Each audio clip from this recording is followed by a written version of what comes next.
പൊൻകച്ചയണിഞ്ഞും കാണുന്നേശുവേ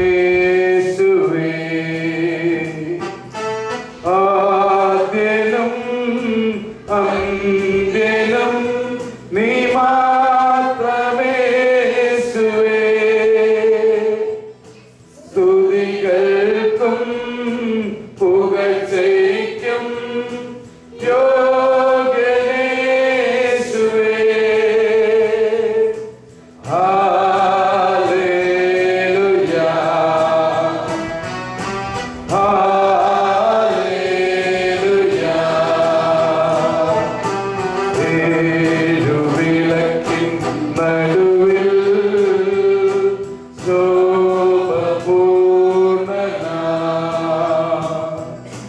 മാറത്ത് പൊൻകച്ചയണിഞ്ഞും കാണുന്നേശുവേ ആദ്യനും അന്ത്യനും നീ മാത്രമേശുവേ സ്തുതികൾക്കും പുകഴ്ചയ്ക്കും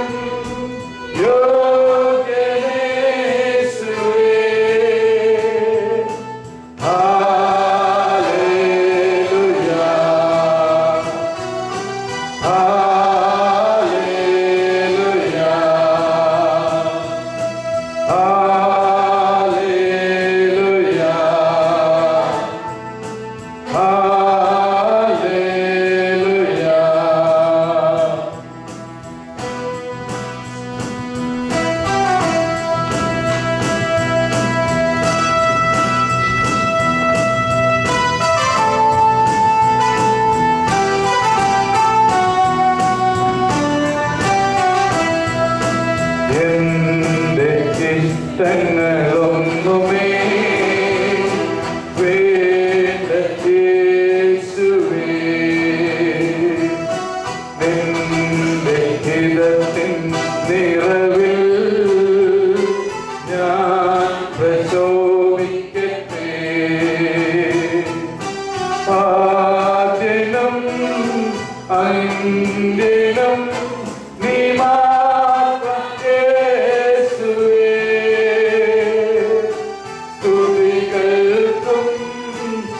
പുകഴ്ചയ്ക്കും യോഗ്യനേശുവേ hallelujah hallelujah hallelujah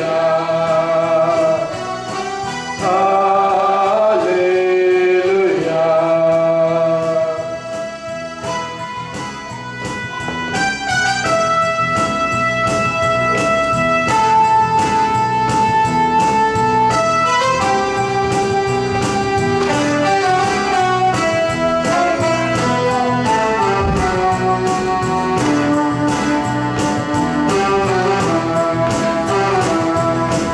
നിന്റെ രൂപവും ഭാവവും എന്നിലാകട്ടെ നിന്റെ ആത്മശക്തിയും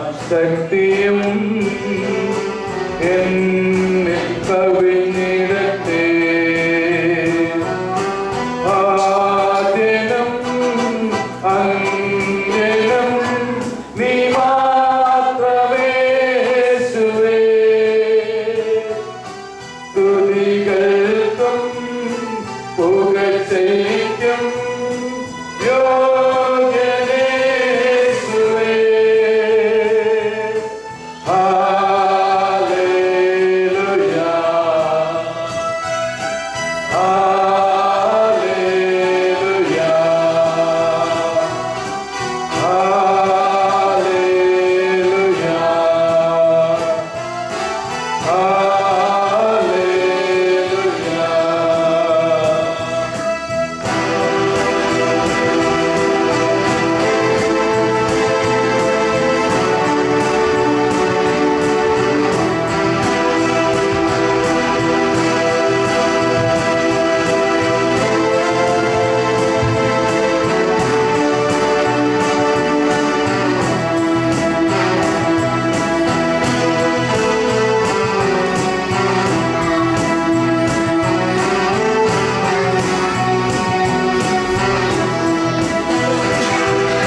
91:14 പറയാണ്, എൻ്റെ സ്നേഹത്തിൽ എന്നോട് ഒട്ടി നിൽക്കുന്നവനും ഞാൻ സംരക്ഷിക്കും. നമുക്ക് ജീവൻ നൽകുന്ന, നമുക്ക് ജീവൻ പ്രദാനം ചെയ്യുന്ന ഈ ഈശോയോട് ഒട്ടി നിന്ന് നമുക്ക് തുടർന്നുള്ള മണിക്കൂറുകൾ നമുക്ക് പങ്കുവയ്ക്കാം. കർത്താവിനോട് ചേർന്ന് നിന്ന് ഉച്ചത്തിൽ അവനെ വിളിച്ചപേക്ഷിക്കാം. 142 സങ്കീർത്തനം 1-ാം വാക്യം പറയുകയാണ്, ഉച്ചത്തിൽ ഞാൻ നിന്നെ വിളിച്ചപേക്ഷിക്കും, ഉച്ചത്തിൽ എൻ്റെ യാചനകൾ നിന്റെ സന്നിധിയിൽ ഞാൻ സമർപ്പിക്കും. നമുക്കൊരു നിമിഷം കരങ്ങൾ ഉയർത്തി പൂർണ്ണ ധൈര്യത്തോടുകൂടി, കർത്താവെ എന്നെ രക്ഷിക്കുന്ന വചനത്തിൻ്റെ ശക്തിയാണ് എൻ്റെ മുമ്പിൽ, എനിക്ക് വിടുതൽ തരുന്ന വചനത്തിൻ്റെ കൃപയാണ് എൻ്റെ മുമ്പിൽ, നിന്റെ പ്രകാശത്തിലേക്ക് എന്നെ തന്നെ വ്യക്തിപരമായി ഞാൻ സമർപ്പിക്കുന്നു. എല്ലാ ആവശ്യങ്ങളും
നമുക്ക് കുറച്ച് സമയമുള്ളതുകൊണ്ട് ഏതാനും സാക്ഷ്യങ്ങൾ നമ്മൾ കേൾക്കുക. കർത്താവ് ജീവിക്കുന്ന ദൈവം നമ്മുടെ മുമ്പിൽ ചെയ്ത ചില ഉപകാരങ്ങൾ നമ്മൾ സാക്ഷ്യപ്പെടുത്തുകയാണ്. മറ്റുള്ളവരുടെ വിശ്വാസത്തിനും അതുപോലെ തന്നെ നമ്മളിൽ ഇന്നും കർത്താവ് ജീവിക്കുന്നു എന്നുള്ള പ്രകാശം നമ്മൾ കൊടുക്കുവാൻ കഴിയും. അതുപോലെ തന്നെ നിങ്ങൾക്കറിയാം, നമ്മൾ എല്ലാ മാസവും ചാരിറ്റി ഇവിടുന്ന് നമ്മുടെ കൂട്ടായ്മയിൽ ചാരിറ്റി ചെയ്യുന്നുണ്ട്. വളരെ സ്നേഹത്തോടുകൂടി ചാരിറ്റി ചെയ്യുക മാത്രമല്ല, അവർക്ക് വേണ്ടി നമ്മൾ പ്രാർത്ഥിക്കുകയും കൂടി ചെയ്യുന്നുണ്ട്. പ്രൈസ് ദി ലോർഡ്, ഹല്ലേലൂയ, യേശുവേ നന്ദി. പുരുഷോത്തം എന്ന് പറഞ്ഞ ഒരു വ്യക്തിക്ക്, കണ്ണൂരിലുള്ള ഒരു വ്യക്തിക്കാണ് ഈ പ്രാവശ്യം നമ്മൾ ചാരിറ്റി ചെയ്യുന്നത്. മക്കളെ എല്ലാം ഉപേക്ഷിച്ച് പോയി, കിഡ്നി സംബന്ധമായിട്ട് ശാരീരിക അസ്വസ്ഥതയുള്ള ഒരു വ്യക്തിയാണ്. ഈ വ്യക്തിക്ക് വേണ്ടി നമ്മൾ ഈ പ്രാവശ്യത്തെ ഇത് ചെയ്യുന്നത് നമ്മൾ ആ വ്യക്തിക്ക് വേണ്ടിയാണ്. അവർക്ക് ഈ പണം സ്വീകരിക്കുമ്പോൾ ആത്മാവിൻ്റെ ശക്തി അവരിൽ വ്യാപരിക്കാൻ നമുക്ക് ഒരു നിമിഷം കരങ്ങൾ ഉയർത്തി നമുക്ക് പ്രാർത്ഥിക്കാം. Hallelujah, hallelujah.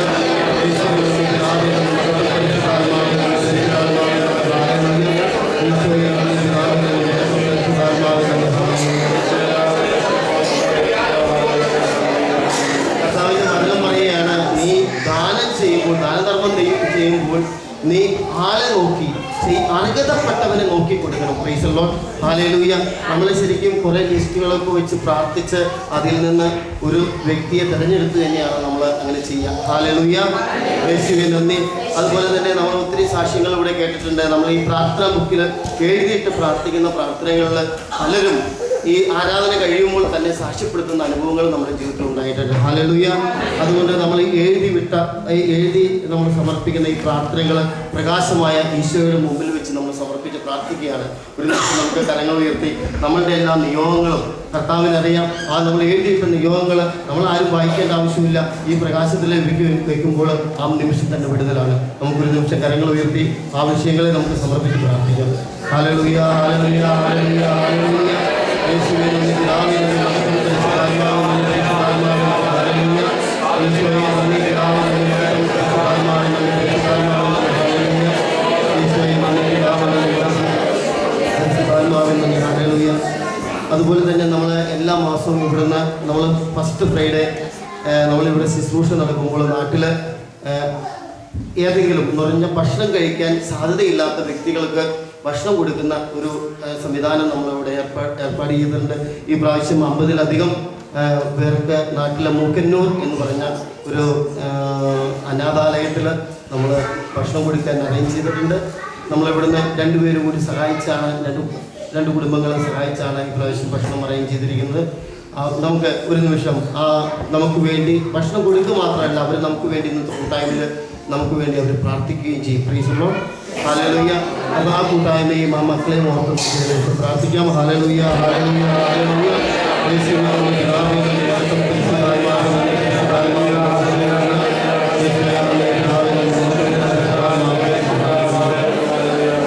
തുടർന്ന് നമുക്ക് ഏതാനും സാക്ഷ്യങ്ങൾ പെട്ടെന്ന് കേൾക്കാം. സാക്ഷ്യം പറയാൻ ആഗ്രഹിച്ചു വന്നവർ പെട്ടെന്ന് വരിക, കാരണം നമുക്ക് ആരാധനയ്ക്ക് സമയം കുറവാണ്. ഇന്ന് മറ്റ് ശുശ്രൂഷകളൊക്കെ ഉണ്ടായിരുന്നുണ്ട്, അല്ലെങ്കിൽ നമുക്ക് 1 മണിക്കൂർ ആരാധനയ്ക്ക് സമയമുള്ളതാണ്. നമുക്കുള്ള സമയം കർത്താവിനോട് കൂടിയായിരിക്കാം. പെട്ടെന്ന്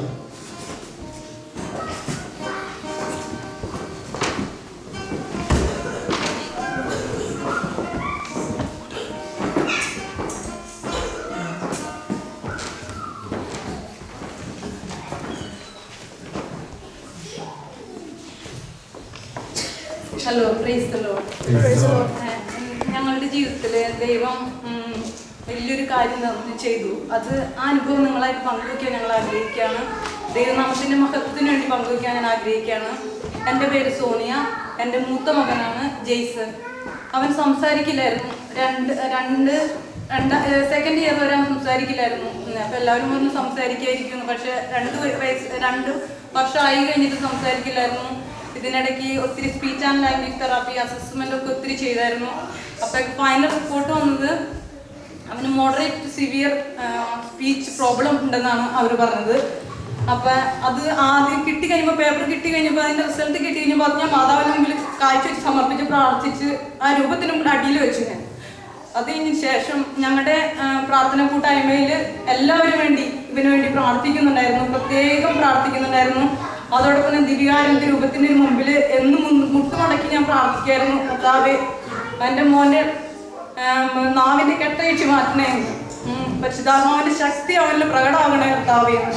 എല്ലാത്തിൻ്റെ പ്രാർത്ഥനയുടെ ഫലമായിട്ട് ഒരു ദിവസം പോളിച്ചേട്ടൻ പ്രാർത്ഥിച്ചുകൊണ്ടിരിക്കുമ്പോൾ അങ്ങനെ മെസ്സേജ് കൊട്ടി നാവിൻ്റെ കെട്ട ചെയ്യുന്നതായിട്ടും സംസാരിക്കാൻ ബുദ്ധിമുട്ടുള്ള ഒരു കുട്ടിക്ക് അങ്ങനെ വിടുതൽ കിട്ടുന്നതായിരിക്കും.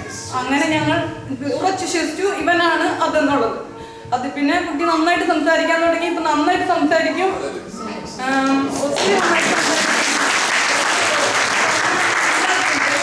നന്ദി പറയുന്നു. അതോടൊപ്പം തന്നെ പ്രാർത്ഥിച്ച എല്ലാവർക്കും നന്ദി പറയുന്നു. ഇതിനൊരു ഹോളി സ്പിരിറ്റിന്റെ പാട്ട് പാടാൻ ആഗ്രഹമുണ്ട്. കൊച്ചു പാടട്ടെ, കാരണം പാടാതെ കുറെ നാളെ നാവ് പിശാച് കെട്ടിയിട്ടിട്ടുണ്ടെങ്കിൽ പരിശുദ്ധാത്മാവിനെ പ്രഘോഷിക്കാനുള്ള നാവാണ്. കൊച്ചു പാടി നമുക്ക് കൊച്ചിനോടൊപ്പം പാടാം.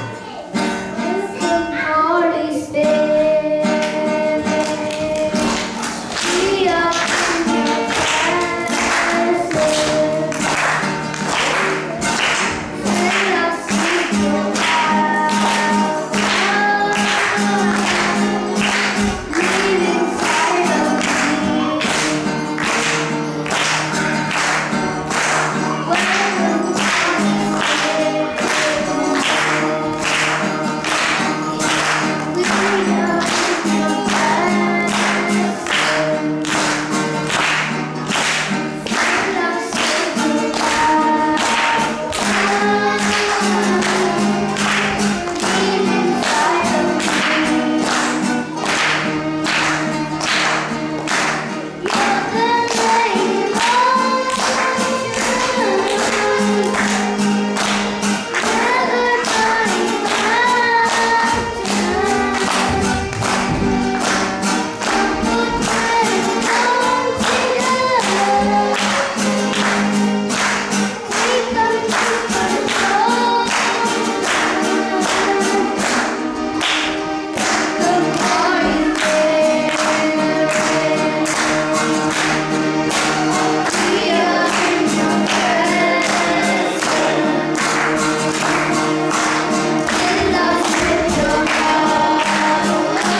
ഹല്ലേലൂയ ഹല്ലേലൂയ യേശുവേ നന്ദി കർത്താവേ ഹല്ലേലൂയ ഹല്ലേലൂയ ഹല്ലേലൂയ യേശുവേ കർത്താവേ പരിശുദ്ധാത്മാവേ പരിശുദ്ധാത്മാവേ ഹല്ലേലൂയ ഹല്ലേലൂയ മാതാപിതാക്കളെ സഹോദരങ്ങളെ ഹല്ലേലൂയ ഹല്ലേലൂയ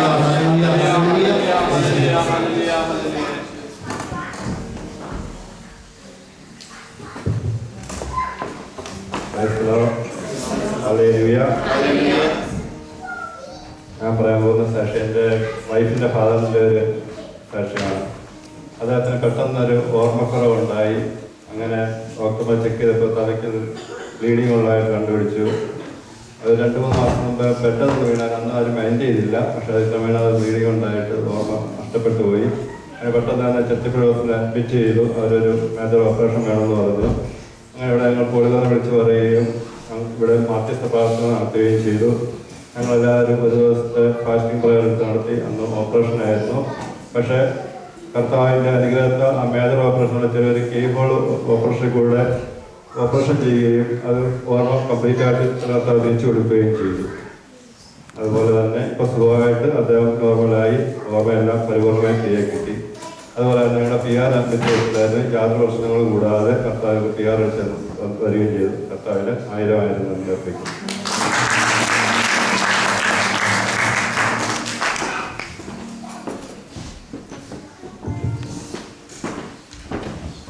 എൻ്റെ ആത്മാവെ കർത്താവിനെ വാഴ്ത്തുക, എൻ്റെ അന്തരംഗമേ അവിടുത്തെ വിശുദ്ധ നാമത്തെ പുകഴ്ത്തുക. എൻ്റെ പേര് സിന്ധു, ഞാൻ സൗത്ത് ആഫ്രിക്കയിൽ വരുന്നു. എൻ്റെ ഹസ്ബൻഡിൻ്റെ പേര് ജിജിമോൻ. എനിക്ക് 2007 മുതൽ നെർവസ് സിസ്റ്റത്തിൽ ഒരു ഇൻഫ്ലമേഷൻ ഉണ്ട്. അതിനുവേണ്ടി ഞാൻ മരുന്ന് കഴിച്ചുകൊണ്ടിരിക്കുകയായിരുന്നു. എനിക്കെങ്കിലും ഇടയ്ക്കിടയ്ക്ക് അതിൻ്റെ ഫ്ലെയറപ്പ് വരുമായിരുന്നു. കഴിഞ്ഞ ഓഗസ്റ്റ് മാസത്തിൽ അതിൻ്റെ ഫ്ലെയറപ്പ് വീണ്ടും വന്നു. ഞാനും കുടുംബം ഈശോയുടെ മുമ്പിൽ മുട്ടിപ്പാട്ട് പ്രാർത്ഥിച്ചു അഭിഷേകാഗ്നിയിലൂടെയും കർത്താവിനെ സ്തുതിച്ചുകൊണ്ട് ഞങ്ങളിരുന്നു. 9ാമത്തെ ദിവസം എൻ്റെ അസുഖങ്ങൾ പൂർണ്ണമായി മാറി. പക്ഷെ അപ്പോൾ ഞാൻ കർത്താവിനെ പ്രത്യേകം പ്രാർത്ഥിച്ചു, ഈശോയെ ഇപ്രാവശ്യമെങ്കിലും അഡ്മിറ്റ് ആകാതെ സ്റ്റിറോയിഡിൽ മരുന്ന് കൂട്ടാതെയും എൻ്റെ അസുഖം മാറ്റി തരണമെന്ന് പ്രാർത്ഥിച്ചു. 9 ദിവസം പ്രാർത്ഥിച്ചപ്പോൾ കർത്താവിൻ്റെ അസുഖം പൂർണ്ണമായി മാറ്റി തന്നു. പക്ഷേ 10ാമത്തെ ദിവസം എനിക്കൊരു സംശയം, ഇത് അതുകൊണ്ട് തന്നെ ഉണ്ടായ അസുഖമാണോ കർത്താവ്, ഞാനിങ്ങനെ അറിയുന്നതെന്ന്. പിറ്റേ ദിവസം കർത്താവ് എനിക്ക് കാലിന് വീണ്ടും മരപ്പ് തന്നു. അപ്പോൾ കർത്താവ് എന്നോട് പറഞ്ഞു, മോളെ നിൻ്റെ അസുഖം ഇതുകൊണ്ട് തന്നെ ഉണ്ടായതാണ്, എനിക്ക് അസുഖം പൂർണ്ണമായി മാറ്റുമെന്ന് പറഞ്ഞ് കർത്താവ് എന്നോട് പറഞ്ഞു. ഞാൻ ഈശോയോട് പ്രാർത്ഥിച്ചുകൊണ്ടിരുന്നു. 4ാമത്തെ ആഴ്ച സോജി അച്ഛൻ്റെ കൺവെൻഷൻ വരുന്ന ദിവസമായിരുന്നു. അന്ന് തോമസ് പോൾ ബ്രദറും സോജി അച്ഛനും കൂടെ എനിക്ക് വേണ്ടി പ്രത്യേകം സ്റ്റേജിൽ ഞാൻ കയറി നിന്ന് പ്രാർത്ഥിച്ചായിരുന്നു. അപ്പോൾ ആ സമയത്ത് അച്ഛൻ പ്രത്യേകം ബ്രദറും പ്രത്യേകം എനിക്ക് വേണ്ടി പ്രാർത്ഥിച്ചു. പ്രാർത്ഥനയുടെ അന്ന് വൈകിട്ട് എൻ്റെ കാലിൻ്റെ മരപ്പ് പൂർണ്ണമായിട്ടും കർത്താവ് മാറ്റി തന്നു. ഇപ്പോൾ 5 മാസമായി എനിക്ക് യാതൊരു കുഴപ്പവുമില്ല.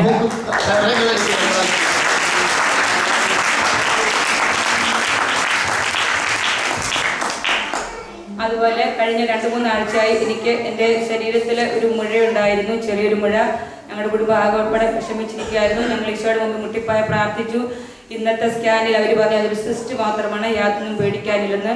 ഞങ്ങളുടെ എല്ലാ കാര്യങ്ങളും ഭംഗിയായിട്ട് നടത്തുന്ന ഈശോയ്ക്ക് ഒത്തിരി ഒത്തിരി നന്ദി. നിങ്ങളുടെ എല്ലാ പ്രാർത്ഥനാ സഹായങ്ങൾക്കും ഒത്തിരി ഒത്തിരി നന്ദി.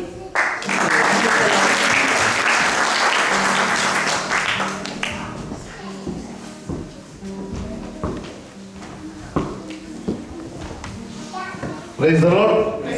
Hallelujah. എല്ലാവരും ശക്തമായിട്ട് Hallelujah. Hallelujah. Hallelujah. കർത്താവിനാൽ അനുഗ്രഹിക്കപ്പെട്ട വാത്സല്യ സഹോദരങ്ങളെ, ഇവിടെ 2ാമത്തെ പ്രാവശ്യമാണ് ഞാൻ ഈ മൈക്കിന് മുമ്പിൽ നിൽക്കുന്നത്. ആദ്യത്തെ തവണ ഇവിടെ നടന്ന സംഭവങ്ങളല്ല ഞാൻ നിങ്ങളുടെ അന്ന് സംസാരിച്ചു. എൻ്റെ ദൈവം എന്നെ കാക്കുന്നു. എൻ്റെ ജോലി നഷ്ടപ്പെട്ട അവസ്ഥയിൽ ഞാൻ ചിന്തിച്ചു, ഇവിടെ എല്ലാവരും ബുക്കിൽ എഴുതിയിരുന്നുണ്ട് അല്ലേ? നിങ്ങളൊക്കെയും ഓരോ ആവശ്യങ്ങളും ബുക്കിൽ എഴുതിയിരുന്നുണ്ട്. ഇതിനെ അവർ ആരും പ്രാർത്ഥിക്കുന്നില്ലല്ലോ എന്ന് ചിന്തിച്ചിരുന്നു. എന്നാൽ സർവശക്തനായ ദൈവം, വിശ്വസ്തനായ ദൈവം, വിളിച്ചാൽ വിളി കേൾക്കുന്ന ദൈവം നമ്മോട് കൂടെയുണ്ട് എന്നുള്ളത് അനുഭവത്തിൽ മനസ്സിലാക്കിയ വ്യക്തിയാണ് ഞാൻ. ഈ വെർഡിംഗ് ഹോസ്പിറ്റലിൽ ജോലി ചെയ്യുന്ന സമയത്ത് എനിക്ക് ടെർമിനേഷൻ കിട്ടി. നിസ്സാര കാര്യം ഒരു പെണ്ണ് ഊതി വീർപ്പിച്ചു. അവൾക്ക് എന്നിലുണ്ടായ കാശിന്റെ മോഹമാണോ എന്താണെന്ന് എനിക്കറിയില്ല, എന്റെ സൗന്ദര്യമാണോ എന്താണെന്നൊന്നും എനിക്കറിയില്ല കേട്ടോ. ഞാൻ മധ്യവയസ്കനാണ്, എനിക്ക് കുട്ടികൾ 2 ഉണ്ട്. എന്റെ മക്കൾ ആരും ഇവിടെ വന്നിട്ടില്ല. എങ്കിൽ തന്നെ എനിക്ക് പറയാതിരിക്കാൻ നിർത്തിയില്ല. പ്രിയമുള്ളവരെ, അവിടുന്ന് എന്നെ സഹായിച്ച ദൈവം. എനിക്ക് ഈ കൂട്ടായ്മയെ പറ്റി ഒന്നും അറിയില്ല. എൻ്റെ കൂടെ ജോലി ചെയ്യുന്ന ഒരു വ്യക്തി എന്നോട് പറഞ്ഞു, തോമസ് ബ്രദറിനെ നമുക്ക് കണ്ട് സംസാരിക്കാം, അങ്ങോട്ട് വരാറുണ്ട്. ഇപ്പൊ ഇവിടെ സാക്ഷ്യം പറഞ്ഞതായ ആ വ്യക്തി ഞങ്ങൾ അവിടെ ചെന്നപ്പോഴേ എന്നോട് പറഞ്ഞു, ശക്തനായവൻ നമ്മോട് കൂടെയുണ്ട്, ഭയപ്പെടേണ്ട എന്ന്. അതെ, ശക്തനായവൻ ഇതാ ഇവിടെ നിൽക്കുന്നു. ശക്തനായവന്റെ കുഞ്ഞ് ഇവിടെ നിൽക്കുന്നു, നമ്മുടെ പോളി ബ്രദർ. അദ്ദേഹത്തിലൂടെ ഞാൻ സംസാരിച്ചപ്പോൾ പറഞ്ഞു, കർത്താവ് അസാധ്യമായിരിക്കുന്നു ഒന്നുമില്ല മകനെ. ഞാൻ ദുഃഖത്തിലായിരുന്നു, പ്രയാസത്തിലായിരുന്നു, വേദനപ്പെട്ട് എങ്ങനെ ജീവിക്കും, എങ്ങനെ മുന്നോട്ട് പോകും എന്നുള്ളൊരു വലിയൊരു വിഷമത്തിലായിരുന്നു. എങ്കിലും സർവശക്തനായ ദൈവം എന്നെ അതിനു മുന്നേ വിളിച്ചിട്ടുണ്ടായിരുന്നു. എൻ്റെ പേര് ജീവന്റെ പുസ്തകത്തിൽ അവൻ എഴുതി കഴിഞ്ഞു. ഇന്ന് എൻ്റെ ഒരു സഹോദരനോട് പറഞ്ഞു, മറ്റൊരു വടിവാളുമായിട്ടാണ് കയറി വരുന്നത്. ശരിയാ, എൻ്റെ ഒരു സ്ട്രക്ചർ ഉണ്ടായി. വടിവാളെന്ന് പറഞ്ഞാൽ നിങ്ങൾക്കറിയാം എന്താണ്? 2 വായ്ത്തയുള്ള മൂർച്ചയേറിയൊരു വടിവാളുണ്ടായിരുന്നു എനിക്ക് പണ്ട്, വർഷങ്ങൾക്ക് മുൻപ് ഞാൻ രാഷ്ട്രീയ ജീവിതം ഉണ്ടായിരുന്ന കാലഘട്ടത്തിൽ. അതിവിടെ വെച്ച് കഴിഞ്ഞാൽ ആരും എനിക്ക് വരത്തില്ല. ഞങ്ങളുടെ ദേശക്കാർ ആരും എന്നോട് സംസാരിക്കത്തില്ല. ഞങ്ങളുടെ പാർട്ടി സഹാക്കളല്ലാത്ത ആരും തന്നെ എന്നോട് സംസാരിക്കാത്ത ഒരു അവസ്ഥ ഉണ്ടായിരുന്നു. അത്ര കണ്ട് ഭീകര ജീവിയായിരുന്നു ഞാൻ. എന്നാൽ സർവശക്തനായ ദൈവത്തിന്റെ കൃപ എൻ്റെ മേൽ വ്യാപരിച്ചു. എന്നെ നശിപ്പിക്കുവാനൊരുക്കിയ ഒരു വ്യക്തിയുടെ മുന്നിൽ ഞാൻ മുട്ടുപടക്കിട്ടില്ല. എന്റെ ദൈവം എനിക്ക് തന്ന സന്ദേശങ്ങളുമായി അനേക സ്ഥലങ്ങളിൽ പോകുവാൻ തക്കവണ്ണം സർവശക്തനായ ദൈവം എന്നെ അനുവദിച്ചിട്ടുണ്ട്. അതിന്റെ ഭാഗമായിട്ട് ഞാൻ ഇവിടെ വന്നിരിക്കുന്നത്. നിങ്ങൾക്കറിയാമോ ഞാൻ ഇവിടെ നിന്നാണ് വരുന്നത്? ഈസ്റ്റ് ബോൾ, വളരെയധികം ദൂരത്തിൽ നിന്നാണ്. പ്രയാസം അനുഭവിച്ചു വരിക. പ്രാർത്ഥിച്ചാൽ പ്രാർത്ഥന കേൾക്കുന്ന ദൈവം നമ്മോട് കൂടെയുണ്ട്. വിഷമിക്കരുത്, പ്രയാസപ്പെടരുത്. ബുദ്ധിമുട്ടുകൾ വരുമ്പോൾ യേശുവിനെ കൂടുതലായി അടുക്കുക, യേശുവിനോട് കൂടുതൽ ചേരുക. അവന്റെ കൃപയെ ആശ്രയിച്ചാൽ മുട്ടുകൂടാതെ ലഭിക്കും. അവൻ തരുന്നത് അളന്നല്ല വരുന്നത്, അളകൂടാതെ നമുക്ക് തരും.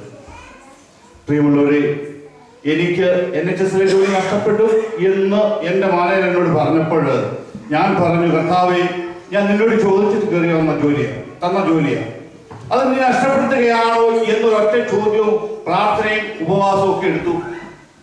30 ദിവസം ഞാൻ വീട്ടിൽ ഇരുന്ന് പ്രാർത്ഥിച്ചു. എൻ്റെ ദൈവത്തോട് കൂടുതൽ അടുക്കുവാൻ സാധിച്ചു. ഇപ്പോൾ ഒരു ചെറിയൊരു അപകടം പറ്റിയിട്ടുണ്ട്. അത് എൻ്റെ ദൈവത്തിൻ്റെ മുമ്പിൽ ഞാൻ ചെയ്ത തെറ്റിനുള്ള പ്രതിഫലമായിട്ട് ഞാൻ കാണുന്നു. കാരണം ദൈവം തിരുവചനത്തിൽ പറയുന്നുണ്ട്, നമ്മുടെ കർത്താവായ യേശു ക്രിസ്തു വിശന്ന് ദാഹിച്ച് അത്തിയിലേക്ക് നോക്കി. അത്തി തകർത്തിട്ടുണ്ടായിരുന്നു, പക്ഷെ ഫലം ഉണ്ടായിരുന്നോ? ഫലമില്ലായിരുന്നു. എന്റെ ദൈവം എന്നെ രക്ഷിച്ചുവെങ്കിൽ അതെന്തുകൊണ്ട് നീ സാക്ഷീകരിക്കുന്നില്ല എന്നുള്ളൊരു അവസ്ഥയിലേക്ക് എന്നെ തള്ളിവിട്ടത് കൊണ്ടാണ് ഇന്ന് ഈ സ്ട്രക്ചറുമായിട്ട് ഞാൻ നടക്കേണ്ടി വന്നത്. ദൈവം നമുക്ക് തന്ന ഓരോ ഉപകാരങ്ങളും നമ്മൾ വെളിച്ചത്ത് കൊണ്ടുവരണം. പ്രകാശത്തിന്റെ മക്കളാണ് നിങ്ങൾ ഓരോരുത്തരും. എന്റെ വാത്സല്യ സഹോദരങ്ങളെ, ഞാൻ ദുഃഖത്തോടെ ഒന്ന് പറയട്ടെ, നിങ്ങൾക്ക് എല്ലാവർക്കും എഴുതാനോ വായിക്കാനോ ആയി. ഇന്നത്തെ അതിമനോഹരമായ പ്രസംഗം നിങ്ങൾ കേട്ടു. ഏതെങ്കിലും ഒരു വാചകത്തെ പറ്റി അല്ലെങ്കിൽ ഏതെങ്കിലും ഒരു വാക്യത്തെ പറ്റി നിങ്ങൾക്ക് സംസാരിക്കാൻ ഇപ്പൊ വരുമോ? എവിടുന്ന് അദ്ദേഹം സംസാരിച്ചത് നിങ്ങൾക്കറിയാവോ? വളരെ ചുരുക്കം ചില വ്യക്തികൾ മാത്രമേ അത് എഴുതിയെടുത്തുള്ളൂ. എനിക്ക് ദുഃഖമുണ്ട് സഹോദരങ്ങളെ, നിങ്ങളൊക്കെ ഈ നാളെ പ്രവാചകയുമായി മാറാൻ പോവുകയാണ്. ഈ ദേശത്ത് ഞാൻ നിങ്ങളെ സമ്പാദിക്കാമെന്നതല്ല. ആണെന്ന് ആർക്കും ചിന്തയുണ്ടോ? Hallelujah, hallelujah. നമ്മൾ ഈ ദേശത്ത് എത്തിയിരിക്കുന്നത് ഈ ദേശത്തിന് വേണ്ടി പ്രാർത്ഥിക്കുവാനാണ്. മാസങ്ങൾക്ക് മുന്നേ ഞാൻ ഇവിടെ വന്ന സമയത്ത് ഇവിടെ ഒറ്റ ഇംഗ്ലീഷുകാരില്ലായിരുന്നു. ഇന്ന് ഞാൻ ഇംഗ്ലീഷ് സ്ത്രീയെ കണ്ടു. ഞാൻ ഓർത്ത്, കർത്താവേ, ഞങ്ങളുടെ പ്രാർത്ഥന ഇത്ര വേഗം നീ കേട്ടോ. നമ്മൾ പ്രാർത്ഥിച്ചാൽ അതിന്റെ ഫലം നമുക്ക് ലഭിക്കും. സമയം കഴിഞ്ഞിരിക്കുന്നു, ഞാൻ കൂടുതൽ സംസാരിക്കുന്നില്ല.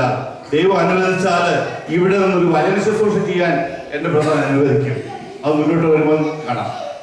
ഞാൻ ഇവിടെ ബൈബിൾ എടുത്താൽ എന്റെ ദൈവം എന്നോട് കൂടെ ഇരുന്ന് എന്നെ സഹായിക്കുന്നുണ്ട്, എനിക്ക് സാക്ഷികളെ തരുന്നുണ്ട്. ഞാൻ ആ സാക്ഷ്യം ലഭിച്ചിട്ട് അത് പറയാതെ പോയാൽ എന്നെ പോലെ നിങ്ങൾക്ക് കിട്ടും കേട്ടോ, സൂക്ഷിച്ചോണം. ആർക്കെങ്കിലും എന്തെങ്കിലും നിങ്ങൾക്ക് ദൈവിക കൃപ ലഭിച്ചിട്ടുണ്ടെങ്കിൽ അത് സാക്ഷീകരിക്കാതെ മുന്നോട്ട് പോകരുത്. സാക്ഷി എന്തിനാണെന്നറിയോ? സാക്ഷി സമൂഹത്തിന് ബലമാണ്. ഹല്ലേലൂയ. ഈ പരിശുദ്ധ അമ്മയുടെ മുന്നിൽ അല്ലെങ്കിൽ സീക്രട്ട് ഹാർട്ടിന്റെ മുന്നിൽ വന്ന് പ്രാർത്ഥിച്ചിട്ട് അനുഭവം ലഭിക്കാതെ ബോധത്തിന്റെ സഹോദരങ്ങളെ, ഞാൻ അനുഭവസ്ഥനാണ്. നിങ്ങൾ എനിക്ക് വേണ്ടി പ്രാർത്ഥിക്കണം. ദൈവിക വചനവുമായി അനേക സ്ഥലങ്ങളിൽ പോകാൻ ആഗ്രഹമുണ്ട്. ദൈവം നമ്മുടെ സന്ദേശങ്ങളൊക്കെ സ്വീകരിച്ചിട്ടുണ്ട്. ഞാൻ ഡയറി ഒരു ഡേ കംപ്ലീറ്റ് എഴുതി കഴിഞ്ഞു, ഇനി എഴുതത്തില്ല, ഇനി എനിക്ക് പോകണം. നിങ്ങൾ ഒരിക്കലും പ്രാർത്ഥിക്കും. കരങ്ങളടിച്ച് നമുക്ക് കർത്താവിനുമായി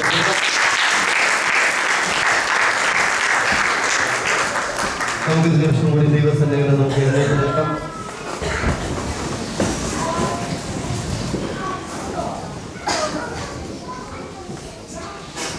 നമുക്ക് തുടർന്ന് നമ്മൾ ഈശോയെ ആരാധിക്കുകയാണ്. നമുക്ക് കരങ്ങൾ ഉയർത്തി പൂർണ്ണ സ്വാതന്ത്ര്യത്തോടുകൂടി നമുക്ക് സ്തുതിക്കാം. Hallelujah, hallelujah, hallelujah. യേശുവേ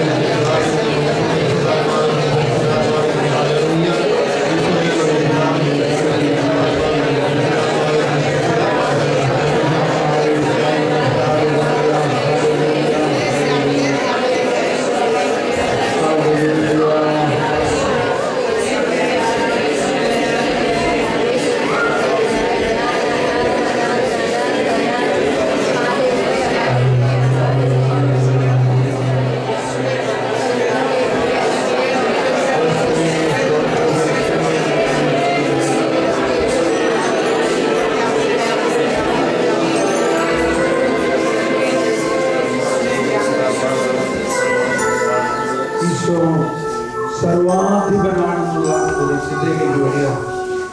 സർവാധിപൻ, ആൽഫ ഒമേഗ. നമ്മുടെ കുറവുകളും കുറ്റങ്ങളും ഒന്നും കർത്താവിനെ സംബന്ധിച്ചൊരു പ്രശ്നമല്ല. കർത്താവിൻ്റെ കരുണയാണ് ഏറ്റവും വലിയ ഒന്ന്. അതിലങ്ങ് വിശ്വസിക്കുക. നമ്മൾ പാപികളായിരിക്കെ ദൈവം നമ്മെ സ്നേഹിക്കുന്നു. നമ്മൾ കുറവുള്ളവരായിരിക്കെ ദൈവം നമ്മെ സ്നേഹിക്കുന്നു. ദൈവം വന്നിരിക്കുന്നത് നമ്മൾക്ക് ബലം നൽകിക്കൊണ്ട്, ജ്ഞാനം നൽകിക്കൊണ്ട് നമ്മുടെ ജീവിതത്തെ ഉജ്ജ്വലമായ ദൈവത്തിൻ്റെ മഹത്വത്തിലേക്ക് കൊണ്ടുവരുന്നതിനാണ്. പൗലോസ് അപ്പോസ്തലന്റെ ലേഖനങ്ങളിൽ ഇത് വളരെയധികം പ്രാവശ്യം പറയുന്നുണ്ട്. യേശുവിനെ മരിച്ചവരിൽ നിന്നും ഉയർപ്പിച്ചവന്റെ ആത്മാവ് നിങ്ങളിൽ വസിക്കുന്നുണ്ടെങ്കിൽ, യേശുക്രിസ്തുവിനെ ഉയർപ്പിച്ചവൻ നിങ്ങളിൽ വസിക്കുന്ന തൻ്റെ ആത്മാവിലൂടെ നമ്മുടെ മർത്ത ശരീരങ്ങൾക്ക് പുതുജീവൻ അത് പൂർണ്ണമായിട്ട് ഉള്ളിലൊന്ന് രൂപപ്പെടുത്തുക. നമ്മുടെ ഉള്ളിൽ വസിക്കുന്ന ദൈവം യേശുവിനെ മരിച്ചവരിൽ നിന്നും ഉയർപ്പിച്ച ആ ശക്തിയാണ്. ആ ഉയർപ്പിന്റെ ശക്തിക്ക് അസാധ്യമായ ഒന്നുമില്ല. നിന്റെ ശരീരം പാപം മൂലം മൃതമാണെങ്കിലും, അത്രയ്ക്ക് വലിയ മാരക പാപത്തിലാണ് നീ ജീവിക്കുന്നതെങ്കിലും, ക്രിസ്തു നിന്നിലുണ്ടെങ്കിൽ നീതി മൂലം നീ ജീവിക്കും. ക്രിസ്തു നമ്മളിലുണ്ട്. നമ്മൾ ക്രിസ്തുവിൻ്റെതാണ്. ആ ക്രിസ്തു നമ്മുടെ പാപങ്ങൾക്ക് പരിഹാരം ചെയ്ത് നമ്മുടെ പാപങ്ങൾ ഏറ്റെടുത്ത് നമ്മളെ സ്വതന്ത്രരാക്കിയിരിക്കുന്നു. ഇനി നമ്മൾ പാപത്തിൻ്റെയും നിയമത്തിൻ്റെയും ആധിപത്യത്തിന് കീഴിലല്ല, മറിച്ച് യേശുവിൻ്റെ രാജ്യത്തിൽ, യേശുവിൻ്റെ ആധിപത്യത്തിൽ കീഴിലാണ്. ആ ബോധ്യത്തോടെ നമുക്ക് കരമുയർത്തി ഒന്ന് സ്തുതിക്കാം. യേശുവേ സ്തോത്രം, യേശുവേ.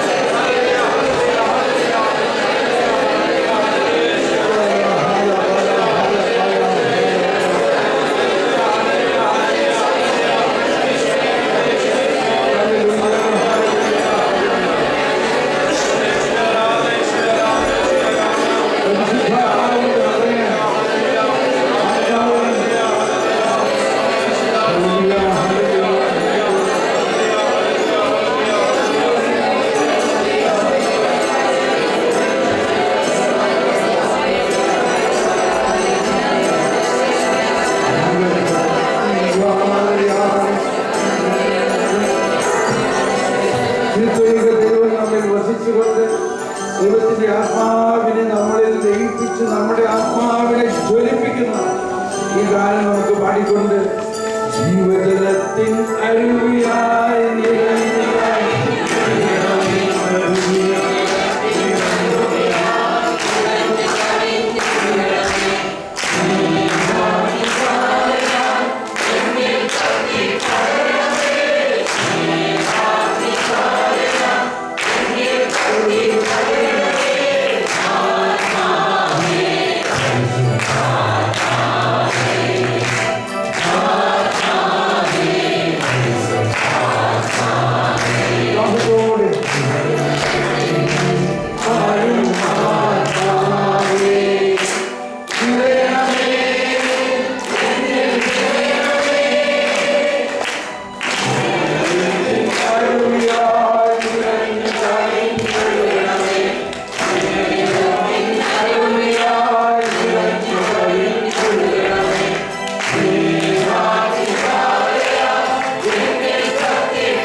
ദൈവത്തിന്റെ ജ്ഞാനത്തെ കുറിച്ച് നമ്മളത് കേട്ടു. ഈ കാലഘട്ടം എപ്പിഫനി അല്ലെങ്കിൽ പൂജരാജാക്കന്മാരുടെ തിരുനാളിന്റെ സമയമാണിപ്പോൾ. നമ്മൾ ഓരോരുത്തരും രാജകീയ മുദ്ര പതിപ്പിക്കപ്പെട്ടിട്ടുള്ളതാണ്. മാമോദീസായിലൂടെ ജീവന്റെ മുദ്ര കുത്തുകയും യേശുവിൻ്റെതായി മാറ്റിക്കൊണ്ട് പ്രവാചകന്റെയും പൗരോഹിത്യത്തിന്റെയും രാജകീയതയുടെയും മുദ്ര കുത്തപ്പെട്ടിട്ടുള്ളവരാണ് നമ്മൾ. ഇത് അഭിമാനത്തോടെ ഒന്ന് ചിന്തിക്കാമോ? നമുക്ക് നമ്മൾ വിചാരിക്കുകയും ഞങ്ങൾ ഇതിൽ എന്ത് അർഹരാണ്. അതാണ് അർഹതയില്ലാത്തവർക്ക് അർഹത നൽകിക്കൊണ്ട് മഹത്വീകരിക്കുന്നതാണ് ദൈവത്തിന്റെ ശക്തി എന്ന് പറയുന്നത്. ഞാൻ ഭാവിയാണ്, എന്നെ കൊണ്ട് എന്ത് ചെയ്യാനും ബലഹീനതാണ് ഇത് പറഞ്ഞുകൊണ്ട് നമ്മളിരിക്കുന്നു. കർത്താവ് നമുക്ക് കൈ തന്നുകൊണ്ട് നമ്മളെ പൊക്കിയെടുത്തുകൊണ്ട് നിന്നെ ഞാൻ എൻ്റെ സാദൃശ്യത്തിലും ഛായയിലും സൃഷ്ടിച്ചിട്ടുള്ള ദൈവത്തിൻ്റെ സാദൃശ്യമാണ്. ദൈവത്തിൻ്റെ ഛായയിലും സാദൃശ്യത്തിലും സൃഷ്ടിക്കുകയും ഞാൻ തന്നെ ജീവരക്തം നൽകിക്കൊണ്ട് മുദ്ര കുത്തിയിട്ടുള്ള മഹത്വത്തിൻ്റെ കിരീടമണിയിക്കാൻ വേണ്ടി നിന്നെ ഞാൻ വളർത്തുന്ന ഒരു വലിയ പ്രസ്ഥാനമാണ് നീ. ആ ബോധ്യത്തിലൊന്ന് വന്നുകൊണ്ടൊന്നുകൂടി ഒന്ന് ശ്രമിച്ചു. ആ ബോധ്യത്തിലൂടെ രാജകീയ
ഈശോ പറഞ്ഞു, സ്ത്രീകളിൽ നിന്ന് ജനിച്ചവരെ സ്നാപകയോനാനേക്കാൾ വലിയവനില്ല. കേട്ടല്ലോ എല്ലാവരും? സ്ത്രീകളിൽ നിന്ന് ജനിച്ചവരിൽ സ്നാപകയോനാനേക്കാൾ വലിയവനില്ല. എന്നാൽ ദൈവരാജ്യത്തിലെ ഏറ്റവും ചെറിയവൻ അവനേക്കാൾ വലിയവരായിരിക്കും. ഇതാരെ കുറിച്ചാണ്? ദൈവരാജ്യത്തിൽ വിശ്വസിക്കുകയും യേശുവിൽ വിശ്വസിക്കുകയും യേശുവിൻ്റെ ദൈവരാജ്യത്തിൽ സ്നാനം ലഭിക്കുകയും യേശുവിൻ്റെ ശരീരം ഭക്ഷിക്കുകയും യേശുവിൻ്റെ രക്തം പാനം ചെയ്യുകയും യേശുവിൻ്റെ ആത്മാവിനാൽ നിറഞ്ഞവരുടെ കാര്യമാണ് ഈ പറയുന്നത്. ഇത് നമ്മൾ ഓരോരുത്തരുടെയും കാര്യമാണ് കേട്ടത്. സ്ത്രീകളിൽ നിന്ന് ജനിച്ചവരിൽ സ്നാപകയോനാനേക്കാൾ വലിയവനില്ല. എന്നാൽ ദൈവരാജ്യത്തിലെ ഏറ്റവും ചെറിയവൻ അവനേക്കാൾ വലിയവനായിരിക്കും.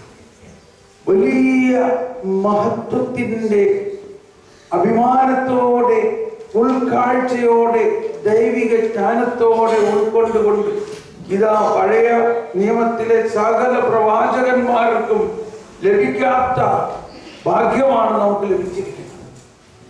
സ്വർഗരാജ്യത്തിൽ ഏറ്റവും ചെറിയവനായാലും ഈ എല്ലാ പ്രവാചകന്മാരെക്കാളും വലിയവരാണ് നമ്മൾ എന്ന് പറയുന്നതിൻ്റെ അടിസ്ഥാനം അവരാരും യേശുവിൻ്റെ ശരീരം ഭക്ഷിക്കുകയോ യേശുവിൻ്റെ രക്തം പാനം ചെയ്യുകയോ ചെയ്തിട്ടില്ല. അവരാരും യേശുവിൻ്റെ കുരിശ് കണ്ടിട്ടില്ല. അവരാർക്കും കുരിശിൻ്റെയും ഉത്ഥാനത്തിൻ്റെയും ചൈതന്യം ലഭിച്ചിട്ടില്ല. എന്നാൽ യേശുവിന് ശേഷമുള്ള നമ്മൾ ഓരോരുത്തരും പഴയ നിയമത്തിൽ മോശയ്ക്ക് പോലും കിട്ടാത്ത, സകല പ്രവാചകന്മാർക്കും കിട്ടാത്ത ആ വലിയ നിധി നമുക്ക് നൽകിയിരിക്കുന്നു എന്നുള്ള ബോധ്യത്തിൽ ഈശോ തന്നെ പറഞ്ഞു, സകല പ്രവചനങ്ങളും നിയമവും യോഹന്നാൻ വരെയേ ഉള്ളൂ.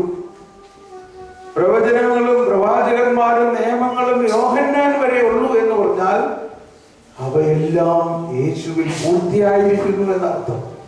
എന്നാൽ ദൈവരാജ്യത്തിൽ ബലവാന്മാർ അത് പിടിച്ചെടുക്കും.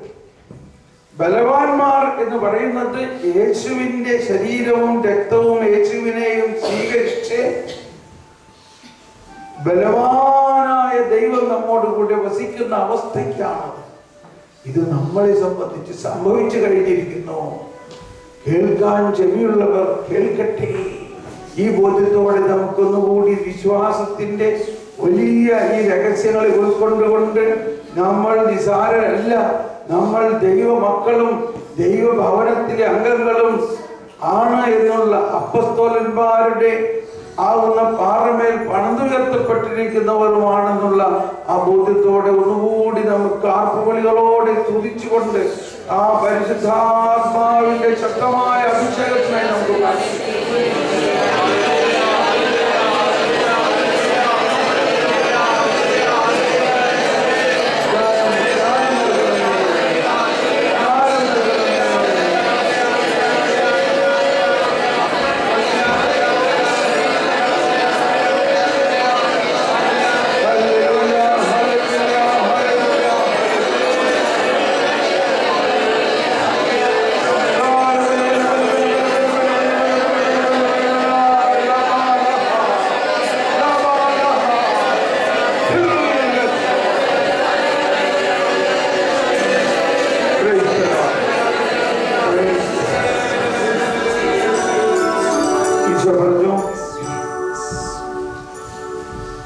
അത്തിമരത്തിനെ കുറിച്ച് കേട്ടു.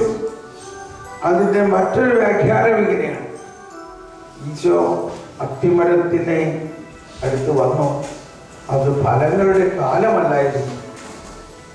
ഈശോ അത്തിമരത്തിനോട് ഉണങ്ങാൻ പറഞ്ഞു. അത് ഉണങ്ങി.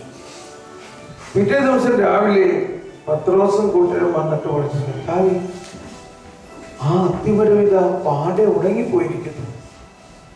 ഉടനെ ഈശോ പറയുകയാണ്, ഞാൻ ഈ അത്തിമരത്തിനോട് ചെയ്തത് നിങ്ങളും ചെയ്യും. ഇതിനേക്കാൾ വലിയ കാര്യങ്ങൾ ചെയ്യും. ഹൃദയത്തിൽ വിശ്വസിക്കുകയും ഹൃദയത്തിൽ ശങ്കിക്കാതെ നിങ്ങൾ ഈ മലയോട് മാറാൻ പറഞ്ഞാൽ അത്